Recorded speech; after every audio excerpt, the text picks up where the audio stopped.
Hello guys, my name is SoulArts. Welcome back to another video. Oh, my mic is gonna be hot. Actually, it doesn't sound that bad. I changed the gain to my mic, so you're probably gonna be able to hear like the air and wind. I mean, you could hear that previously before, but now you're probably gonna be able to hear it at a higher degree, so I apologize. But I'm here to talk about why people dislike RWBY after Volume 3. And if you're ready for that conversation, I'm here to provide it. With that being said, let's get right into the video. Fights. Now, I know a bunch of people are probably gonna say, oh, but the fights look good. The fights, the quality, the look of the models, the designs, things of that nature, it just looks so good. You're right, it does. I'm not going to compare Poser versus Maya. I can sit here and say, yes, Maya looks more visually appealing. If you probably want to get to the technicalities of it, Poser probably has some improvements. Maya probably has some improvements. But we're not here to argue Poser versus Maya. We're here to strictly argue about fights. And I understand that people like the visual look of things. But a big reason on why people liked the old RWBY fights was because they were flashy, cool, and they made sense. They fit every character and they just were just perfect. Now, besides me bouncing on the tip like a Pixar lamp, I must say directly, a lot of people liked it for these reasons, and now we kinda don't have that, and we kinda do and we kinda don't. So let me explain. Fights feel flashy, fights feel cool. You have your cool moments, you have your dialogue, you have things of that nature. However, you usually lack a lot of things that made RWBY or Monty's animation feel like RWBY, aka Monty. Certain things feel like they don't have setup, feel like they have weight. Certain things don't feel fast enough. So you have the flashiness, you have the cool moments, but you don't have the thing that makes you attracted to a fight scene, which is the fluidity, the actions. When you look at a character's fighting style, especially from a certain standpoint, you can understand their personality, their intents, their actions, the weights, how they feel. You could even understand a part of their story depending on their expression on their face, what they're doing, and things of that nature. When you get current RWBY, I don't really feel that. There are certain things where you can feel the anger behind a certain attack. You can understand the weights behind a certain attack, but it doesn't have the same soul, the same passion, and the same level of intensity that Monty once had with fights in Volume 1 through 3. And this brings me into my next good thing, lack of good rhythm. Now, every fight scene most likely has rhythm, and it's something we could notice subconsciously or consciously. But good rhythm keeps us intrigued. Good rhythm makes us expect the next attack, but we still don't know what it is, what could happen, the next thing. And I think that RWBY lost that good rhythm along the way. I'm not going to say they don't have rhythm. They do. But I think they lost the amazing rhythm they did once have, and I think that's a issue. So what's the issues with fights? Well, you get some good fights. I'm not going to sit here and say you don't. However, you don't get good fights like we used to practically for every fight. You don't get that build up, that weight, even that creativity. You don't get those things anymore. You don't see people using their toolkits to the maximum amount of their abilities. You don't see these characters being fleshed out with new moves. 9 times out of 10, it's people reusing the same moves we had for years and years to come with no new additions, with no new ideas, with no new creativity, with no new weight. In fight scenes, things have to be built up, there has to be a story told, and there has to be weight behind a lot of actions. With certain things in RWBY, it just doesn't feel like that. Designs. Color naming rule. That has been the biggest rule in RWBY since, I don't know, the fucking prehistoric era. It's literally the foundation that you are told to follow if you are making anything in RWBY. The color naming rule. So why is it that after Volume 3, most people don't follow this rule, or it just feels like this rule is ignored? Yes, some characters are still named after the color naming rule. What about designs? What about outfits? What about things of that nature? Why is RWBY not wearing so much red? And before anybody comes out of here and says, oh, well, her previous outfit mainly wore black. Yes. However, I must let you know, what's the most iconic thing a part of that outfit? The red. Want to know why? Because the black makes the red stand out. So, RWBY supposed to represent red. Why is she not wearing red? Or why is it that her red doesn't stand out and instead other colors stand out? Weiss, why is she not wearing white? Why is she wearing more bluishy, grayishy stuff? Blake does not represent white. Why is she wearing white? And I'm not saying she shouldn't wear white. Look at Blake's previous design. She wore white. But like I said, what takes up most of her design? the black. It's the most iconic part of her design. And Yang, because people sit here and say Yang's design doesn't even have yellow in it. Want to know what takes up most of Yang's model? Her hair. Want to know what her hair is? Yellow. We understand it. These things should make it iconic. These things should just be there. I'm not saying you have to be full red. I'm not saying you have to be full white, black, or yellow. But I'm saying it must be a big focus on the outfit. It must at least draw attention. It must be the most important aspect of the character. Other colors shouldn't drown out your main color. Your main color is red, white, black, or yellow. And this goes for many of the cast. So many characters don't feel like they follow this color naming rule anymore, and that goes with design. I must stretch this, but this is a core principle of RWBY. This is a core concept. So if your characters don't represent this rule, you've already failed from the beginning. Bad character actions. Now, obviously, you got so many to choose from, and I'll just breeze past these and not go too into depth, but you should know what I'm talking about. Punching Oscar in the face after it was found out about Ozpin. Why did they do this? And I understand why they did this. Anger, aggression, being hidden the truth, unstoppable force. I get it. I understand it. I know the perspective. But you gotta also think the empathy, the child you just punched. This is also Oscar and Ozpin. So you're not just punching Ozpin, you're punching a child, you know what I'm saying? And it ain't even the fact that it's a child at the end of the day, because this is anime. Ruby's like 15. She got exploded by like Roman Tortrick about like 10 fucking times. I don't care, you know what I'm saying? This kid could be fucking 2 years old at the end of the day. If you're gonna shoot them with a cane, shoot them with a cane. I don't care. It be like that sometimes. My issue comes in when this person is supposed to be your ally. This person is supposed to be, you know, someone you're cool with, and you just punch them in their face hard as hell. I don't have a issue with characters getting punched in the face over being aggressive and or mad. That is fine. But when you have someone like Oscar who's being possessed by Ozpin and you wish to punch Ozpin, you're also just punching this random innocent person in the face for no reason. It's pretty,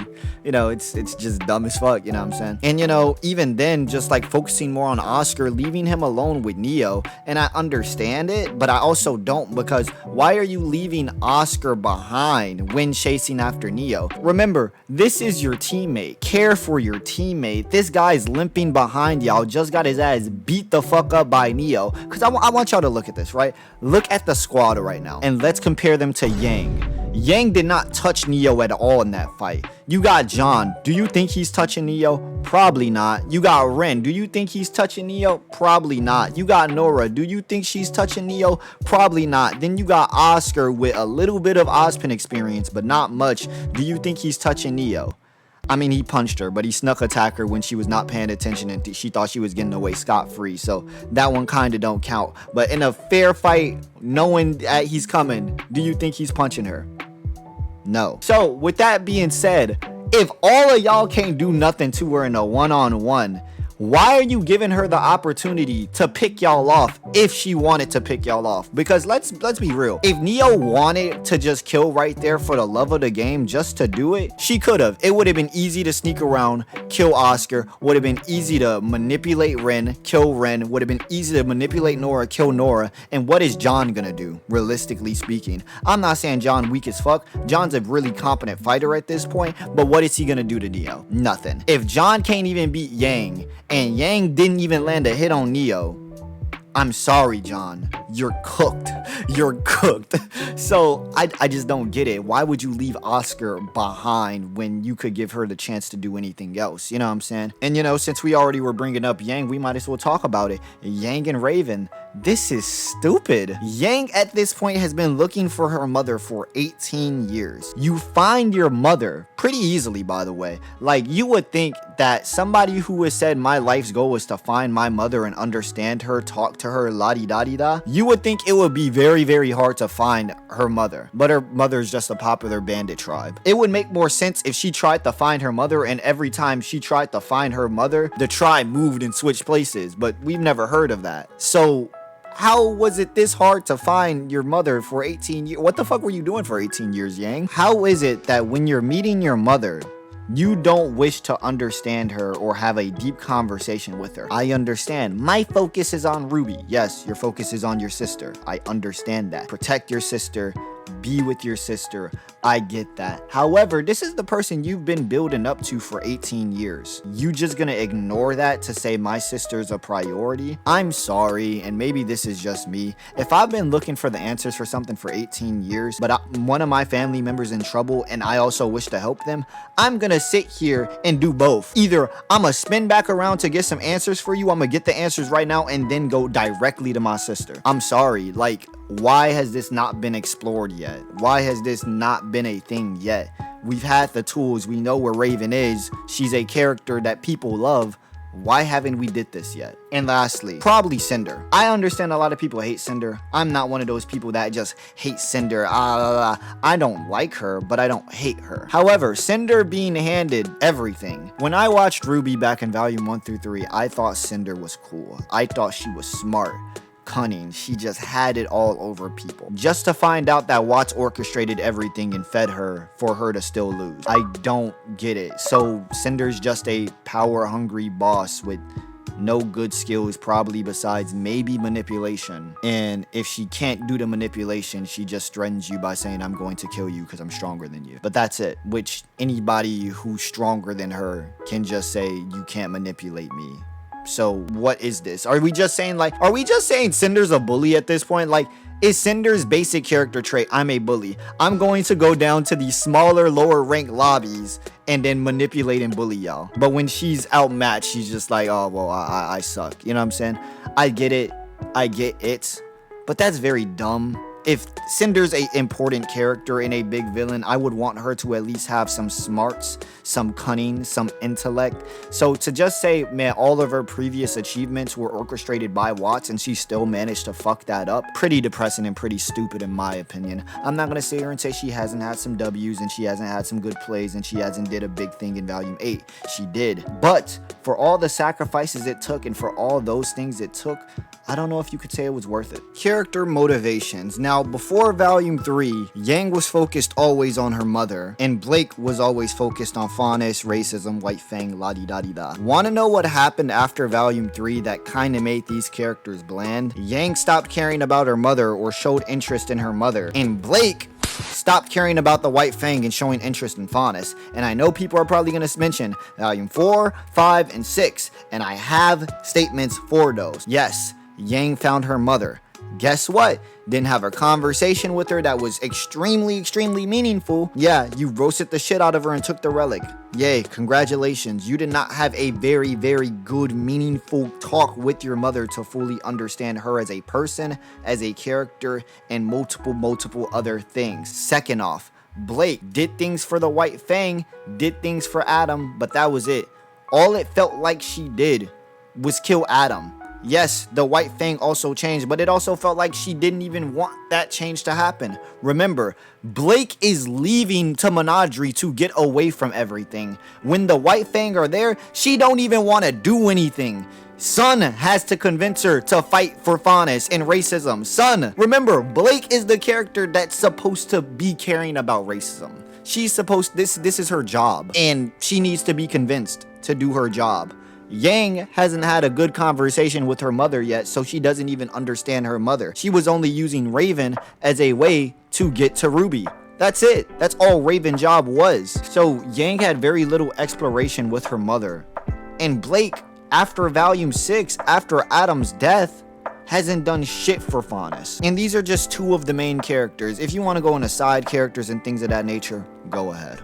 But these are just two examples. Weapons. Now this is a core thing in RWBY. I'm not even gonna be talking about the everything turns into a gun or everything's la-di-da-di-da. Cool, whatever. And I love that. But we're gonna be talking about the build up to weapons, the design of weapons, the naming of weapons, the intricacies of weapons. Wanna know what makes Team RWBY's weapons iconic? The build up to showing them, and even Team Juniper. We see RWBY's weapon transform into the scythe. We see her shoot this weapon. We see how she uses the weapon for recoil. Same with Weiss, Blake, Yang, John, Nora, Pyrrha, and Ren. We see these things, and each one is given their own bit of care, their own bit of personality, and their own bit of sequences that make their weapon unique to them, that make their weapon unique to their character. Wanna know how other characters reveal their weapon now?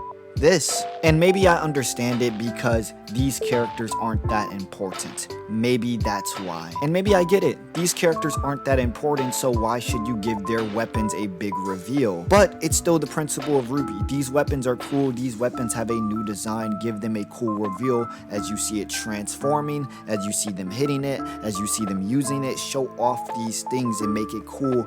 Give it some effect. Give it some weight. It doesn't feel like we have that anymore with the weapons, and that's pretty depressing. Lastly, story decisions. I don't want to get too deep into this because you can obviously make a big video about just this one topic, but Ironwood and Adam. A lot of people hate how Ironwood was created. Remember, this is a general that is doing all of this with this trash ass semblance that we don't even know when it's active or when it's not active. We can assume, but we don't know when it is in full effect. And I'm not gonna sit here and say Ironwood isn't paranoid and didn't have tendencies. Obviously, we've seen those tendencies before, but it's just so much happening at once, and the weight is different, the effects are different, and it's just really weird. And obviously, if I want to breeze past it, just Adam. A bunch of people didn't view him as this abusive figure. Yeah, sure, you can sit here and say he's a bad person for what he does with the White Fang. He's powerful, he's cool, he's whatever. But it felt like somewhere near volume 3, and and after like 5 and 6, it just turned into obsessive, angry boyfriend. And it felt like Adam's character wasn't that.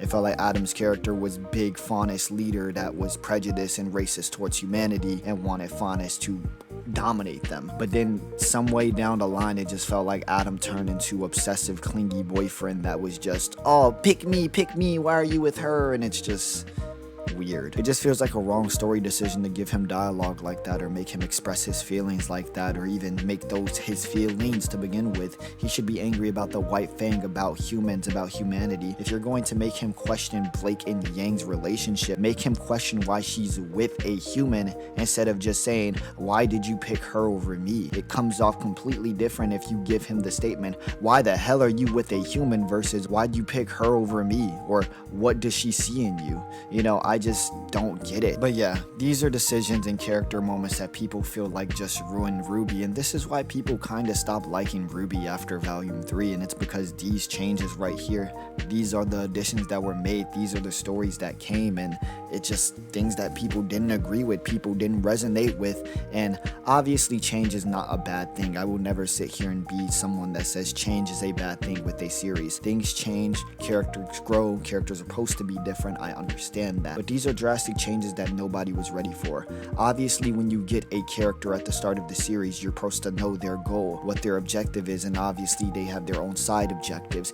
These were side objectives and main goals that people weren't ready for. This was mischaracterization that people just didn't agree with. Why is Yang sitting here and talking to Blake but not caring about her mother? Why is Blake not caring about Faunus but talking to Yang? And there's no issue with them being a woman-woman couple. That's not the issue. The issue is just your characters, how your characters are being portrayed, and if this is good. You know what I'm saying? Nobody cares about the relationship. It's just, is your relationship benefiting the story? If it's not, why is it here? And if it is, why aren't you showing it? How does Blake and Yang dating each other have something to do with Faunus and White Fang? How does Yang dating Blake have something to do with her mother's story? And overall, the overarching plot of this, how does this have anything to do with defeating Salem, defeating Cinder, getting the relics back? How does any of this have to do with anything? But yeah, that's why a lot of people kind of just dislike RWBY and dislike RWBY after volume 3. It's because of these things here, these decisions here. Volume 1 through 3 at least had their goals, and even if you didn't agree with them, or even if they were executed quite poorly, you at least understood what they were going for. You knew what they were going for. With things after that volume, it kind of seems like, well, we don't know where they're going or what they're setting up or what they're planning, because everything is just so